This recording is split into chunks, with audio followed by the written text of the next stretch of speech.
Hey everyone, today Jesus answers a question about relationships in the resurrection. Sadducees who deny there's a resurrection came to Jesus and asked, "Teacher, Moses wrote for us that if a man's brother dies, leaving a widow but no children, the brother must marry the widow and raise up children for his brother. Now, there were 7 brothers. First one married a woman, then he died and left no children. The second married her and died without leaving children. The third did the same. None of the 7 left any children. Finally, the woman died. At the resurrection, when they all rise up, whose wife will she be? All 7 were married to her." Jesus said to them, "Isn't this the reason that you're wrong? Because you don't know the scriptures or God's power? When people rise from the dead, they won't marry, nor will they be given in marriage. Instead, they will be like the angels. As to the resurrection from the dead, haven't you read in the book of Moses, in the passage about the burning book, when God says to Moses, 'I am the God of Abraham, the God of Isaac, and the God of Jacob.' He isn't the God of the dead, but of the living. You are seriously mistaken." So we're told at the beginning that the Sadducees don't believe in resurrection. So this whole story is kind of a test or a joke, right? See, Jesus, this example proves the resurrection is a ridiculous idea. And for the Sadducees specifically, one of the reasons that they don't need to believe in resurrection is because they have things pretty good. They run the temple, so they have a pretty cushy life. But what if you need hope beyond this life? What if you need the justice that God will someday make everything right?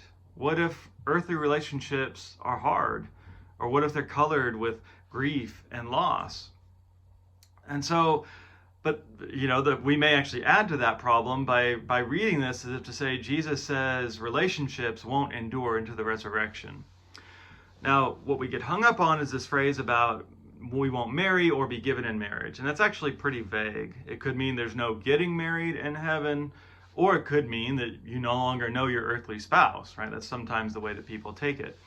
I think how we understand this depends on our understanding of marriage and what the purpose of marriage is. For a first century Jewish population like this, the answer would be, well, be fruitful and multiply, right?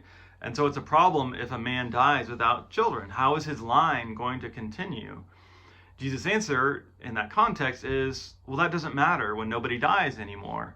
That's what he's saying, emphasizing about angels. Not that we become them, but that we can't die. Now, in the 21st century, we emphasize as the purpose of marriage things more like love and companionship.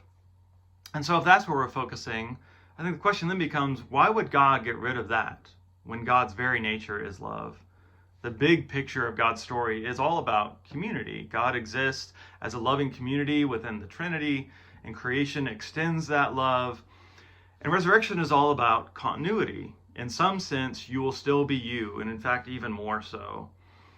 So, I am not who I am without you, whoever you are watching this video, and that includes my spouse, but that includes everybody. And so, that's not going to be lost in the resurrection. Instead, that will be perfected as well. In the end, God will not destroy things that reveal God's glory. God will renew them, and I think that includes relationships.